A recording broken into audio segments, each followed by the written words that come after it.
Third night, ghost of murder victim haunted me in isolated plantation. Tonight's story comes directly from a listener, someone who reached out to share a deeply unsettling experience they had. Let's call him Ken. He told me this happened a few years back, maybe 3 years ago, shortly after he'd made a big life change. Ken, originally from a bustling major city, had moved out to a remote county to be with his wife's family. Life there was vastly different, centered around the family's rubber plantation, a significant plot of about 6 acres. This wasn't just any piece of land. It was situated in a hilly area, quite isolated, and bordered a region known for its deep-rooted, sometimes unsettling, local beliefs and practices. People whispered about things that city folk like Ken didn't usually encounter. His father-in-law, a native to the area, took Ken under his wing to teach him the trade of rubber tapping. It was demanding work, always done under the cloak of darkness. Starting late at night, tappers would move methodically from tree to tree, their path illuminated only by the headlamps strapped to their foreheads. The silence of the night was profound, broken only by the sounds of the forest and the rhythmic scraping of the tapping knife against bark. Tapping 6 acres was no small feat. Ken mentioned it would take 2 experienced people around 3 to 4 hours, and a novice like him, working alone, could easily spend 7 hours or more navigating the rows in the dark. From the outset, his father-in-law had concerns. "Are you scared, Ken?" he'd asked early on. Ken, not particularly superstitious, replied, "No, not really. Ghosts aren't what worry me." His father-in-law had nodded grimly. "It's not the spirits you need to fear most out here," he warned. "It's the living. People can be more dangerous than any ghost, especially near the border." There was an undercurrent of caution, a hint that encounters could turn bad quickly, that some locals might want to test an outsider. Because of this, and Ken's initial inexperience, his father-in-law insisted on accompanying him during the first few weeks. Ken learned the tapping routine. They worked on a cycle, tap for 2 consecutive nights, then rest for 1. For example, tap Monday and Tuesday, rest Wednesday, then tap Thursday and Friday, rest Saturday, and so on. This allowed the trees to recover. His father-in-law, however, wasn't always the most reliable partner. He enjoyed a drink, and sometimes his participation was erratic. Late arrivals, early departures, or skipping nights altogether after social events. Ken, eager to prove himself and understanding the need for consistent income, especially when rubber prices were good, quickly adapted and felt increasingly capable of handling the work alone. One of their immediate neighbors on the plantation was an older man Ken referred to as Mr. Peters. Mr. Peters was a local through and through, his accent thick, sometimes making communication a bit challenging for Ken. He owned the adjacent plot, the rubber trees merging almost seamlessly with Ken's family's land, distinguished only by subtle markers like alternating tapping patterns that only the owners would recognize.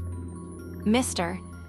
Peters was fiercely protective of his rubber, often choosing to sleep in a small, simple hut on his plot to guard against theft, particularly when he was processing rubber sheets or letting cup lumps accumulate, both valuable commodities. Despite the language barrier, Ken and Mr. Peters developed a cordial relationship, exchanging brief greetings in the dark as their headlamp beams crossed paths between the trees. "How many rows tonight, Mr. Peters?" Ken might call out, receiving a mumbled reply about the yield or the weather. This brings us to the specific night the incident occurred. It was supposed to be the first tapping night after a rest day, a Thursday, following the Wednesday break in their usual cycle. Ken's father-in-law had gone to attend a funeral earlier that day and hadn't returned. Ken tried calling him, but there was no answer. His wife asked if he felt comfortable going alone. Ken, thinking of the good price rubber was fetching and feeling confident in his ability to navigate the plantation, decided he would go. He couldn't afford to miss a night's yield. "I'll be fine," he assured her. "I know the rows by now." It was the silence, deeper and more absolute than usual, and the darkness, it was complete. Normally, even if other tappers were far off, Ken would see the faint, distant glow of their headlamps bobbing between the trees across the hills. Tonight, there was nothing.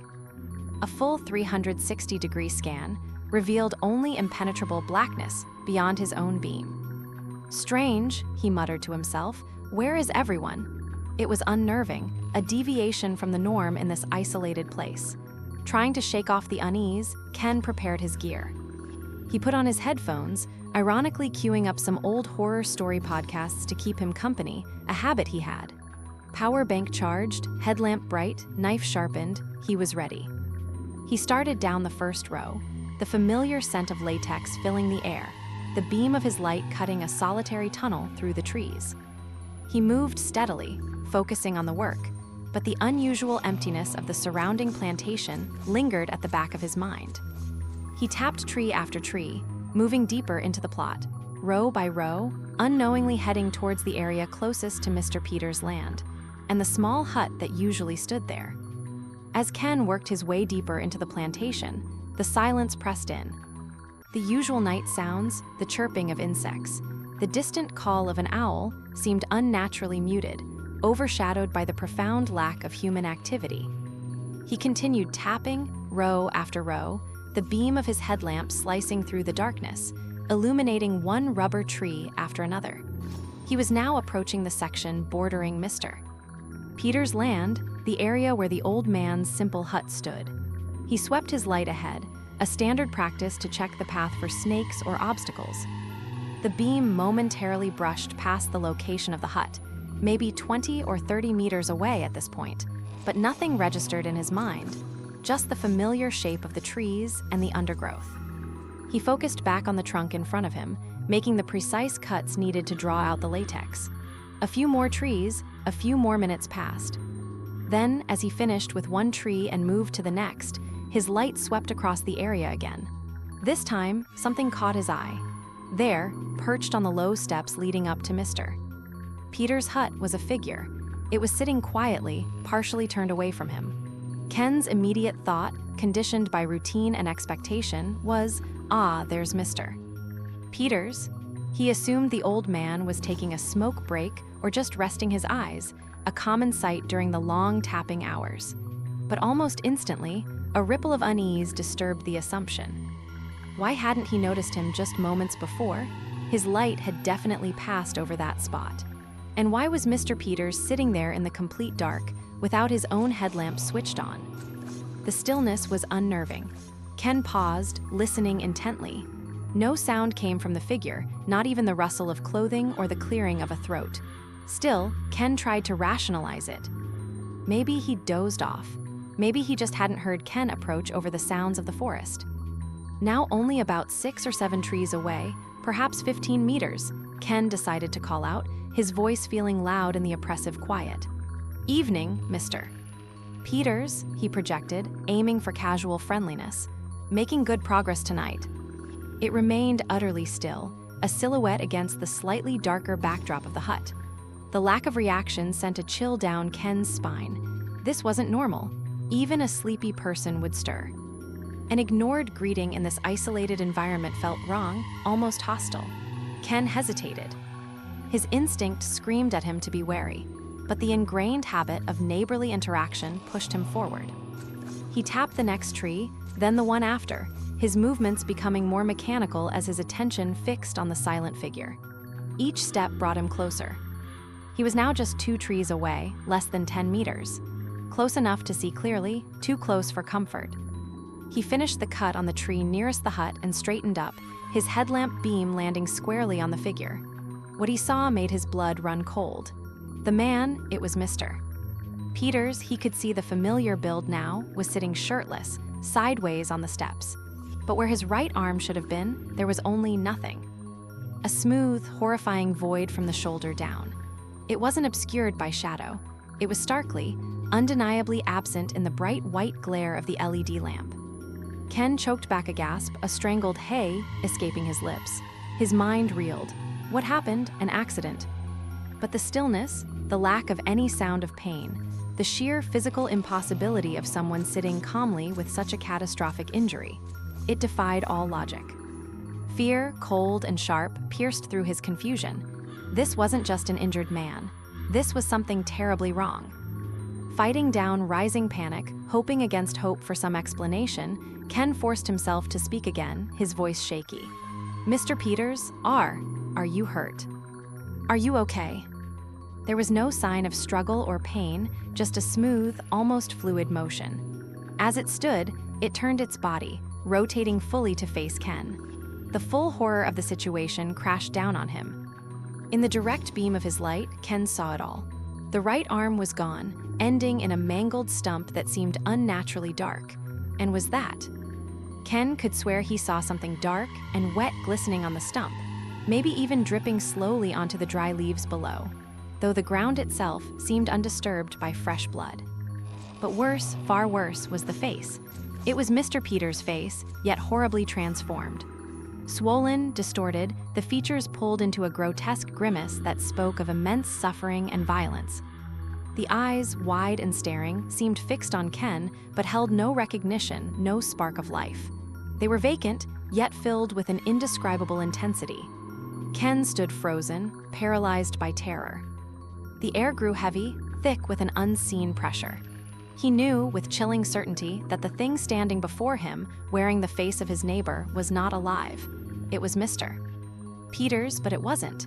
It was an apparition, a horrific echo of the man he knew, radiating an aura of profound wrongness and quiet menace. Time seemed to warp and stretch in the suffocating silence that followed the apparition's turn.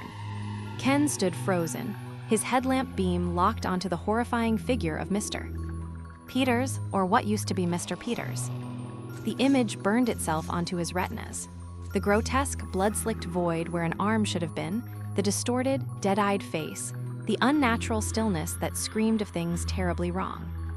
His mind, accustomed to the rational world, struggled violently against the impossible reality confronting him. What is this? What am I seeing? The questions hammered inside his skull, frantic and unanswerable. This couldn't be real. It defied every law of nature he understood. People didn't just stand there with missing limbs, looking like that. Was it a hallucination? Had the isolation, the darkness, the eerie silence finally broken his nerve? He desperately grasped for a logical explanation, anything to make sense of the nightmare fuel standing less than 10 meters away. But the chilling presence felt undeniably real, radiating a coldness that had nothing to do with the night air. Is this really Mr. Peters? How? The memory of the friendly, slightly gruff neighbor, the man he exchanged pleasantries with just nights before, clashed violently with the monstrous figure before him. The contrast was dizzying, nauseating. What happened to him? Fragments of his father-in-law's warnings about the dangers of the area, the potential for violence, flashed through his mind. Was this the result of some brutal attack? But that didn't explain this. The silent rising, the vacant stare, the sheer wrongness of its presence. This wasn't just an injured man, it felt like something else, something ancient and terrifyingly patient. Why is it here? Why reveal itself to me? Was it a warning, a threat? Or just a lost, tormented echo trapped in the place of its suffering? The figure offered no clues. It simply stood there, a terrifying enigma framed in the lonely beam of his headlamp. Its silence was perhaps the most horrifying part. There was no moan of pain, no gurgle of undeath, just absolute watchful stillness. The lack of sound amplified the tension, stretching Ken's nerves to the breaking point. What does it want? Is it going to move? Is it going to attack? Every instinct, honed by millennia of evolution, screamed at Ken to run. The primal urge to flee, to put as much distance as possible between himself and this unnatural horror, was overwhelming. His muscles coiled, adrenaline surged through his veins, his heart hammered against his ribs like a trapped bird. Get away now. But even in the grip of terror, a shard of rational thought pierced through the panic. He couldn't just bolt blindly into the darkness. He remembered the layout of the land, the uneven ground, the dense stands of trees that formed a disorienting maze at night, and crucially, the steep drop-offs somewhere nearby. Running without thinking, consumed by fear, could lead him tumbling down an embankment, trading one horror for another, perhaps even a fatal one. Where do I run? Which way is safe? Which way leads back to the motorcycle, back to the path, back to sanity? This was the crux of it, the agonizing question that held him momentarily paralyzed. What do I do? Stay frozen here, a deer in the headlights of the supernatural? or risk flight, navigating the treacherous terrain in pitch darkness while pursued by whatever this thing was. Every shadow seemed to coalesce, every rustle of leaves sounded like an approaching footstep. The isolation crashed down on him with renewed force. He was utterly alone. No other lights, no other human sounds, just him and the apparition on this remote, lightless hill. There was no help coming. The silence stretched, pregnant with menace. The figure remained motionless, watching. Ken's mind raced, desperately trying to plot an escape route, trying to force his terrified limbs to obey. The question wasn't just what to do, but could he physically do it? Could he break free from the paralyzing fear, turn his back on that horrifying sight, and find his way through the darkness without succumbing to panic or misstep? The weight of the decision, the sheer, raw terror of the moment, pressed down on him, leaving him gasping for breath in the cold night air. How do I get out of here alive? The sight of the bloodied, mangled stump where an arm should have been, coupled with the dead, distorted face staring directly at him, shattered Ken's remaining composure. The paralysis broke, replaced by an explosion of pure, unadulterated terror. Survival instinct took over. He spun around, no longer caring about the rubber, the tapping knife falling from his nerveless fingers. Run. His mind, however, retained just enough clarity to override the instinct to flee blindly. He knew the dangerous drop-offs were somewhere off to the sides. His only path to safety was back the way he came, back towards the motorcycle parked at the edge of the plantation. He plunged into the darkness between the trees, his headlamp beam bouncing wildly, casting frantic, dancing shadows. He stumbled over unseen roots, crashed through low-hanging branches that whipped at his face and arms, his breath tearing through his lungs in ragged gasps. Every few strides, he risked a glance over his shoulder, half expecting to see the horrifying figure gliding silently behind him through the trees. Bursting out of the dense rubber grove near his motorcycle felt like surfacing from underwater. His hands shook so violently, he could barely get the key into the ignition. The engine sputtered to life, the sound deafening in the silence he was desperate to escape. He threw his leg over the seat and twisted the throttle, sending the bike lurching down the rough, unpaved track leading away from the plantation. The ride down the hill was a chaotic blur of panic. He hit ruts that nearly threw him off, skidded on loose gravel, the headlight beam cutting erratic swathes through the darkness. He didn't slow down, didn't care about the risks. The only thought consuming him was putting distance between himself and the apparition on the hill. Once he was further down, perhaps hitting a more familiar part of the road, he risked stopping briefly to call his wife, his voice cracking with fear. "I saw him. I saw a ghost. It looked like Mr. Peters, but it was horrible." He didn't wait for much response, just gunned the engine again and raced home. He burst through the door, drenched in sweat, trembling, incoherently trying to explain the terrifying vision. The missing arm, the blood, the face, the way it just stood there. The full, horrifying explanation came later, after the adrenaline subsided and the cold light of dawn began to creep into the sky. His father-in-law eventually returned, looking exhausted and somber. Seeing Ken's state, the story finally tumbled out. "Why was no one there? Why didn't you tell me?" Ken pleaded. The answer was simple, yet devastating. Everyone in the local community, all the other tappers, his father-in-law included, had been absent because they were attending Mr. Peters' funeral rites. Mr. Peters was dead. He hadn't died peacefully. He had been brutally murdered 3 nights prior, late on the Tuesday night, just before Ken's scheduled Wednesday off.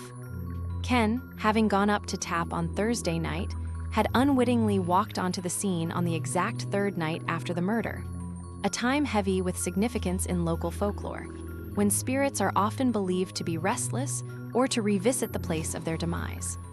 The grim details emerged. Mr. Peters had recently sold a significant amount of rubber and was known to have cash at his hut. Some local youths, possibly fueled by drugs and desperation, had gone up to rob him. When the elderly man resisted, they attacked him savagely with a machete, severing his right arm in the struggle. In a horrific attempt to conceal their crime, they had then set fire to his small wooden hut, hoping the blaze would obscure the murder. But the evidence was too stark.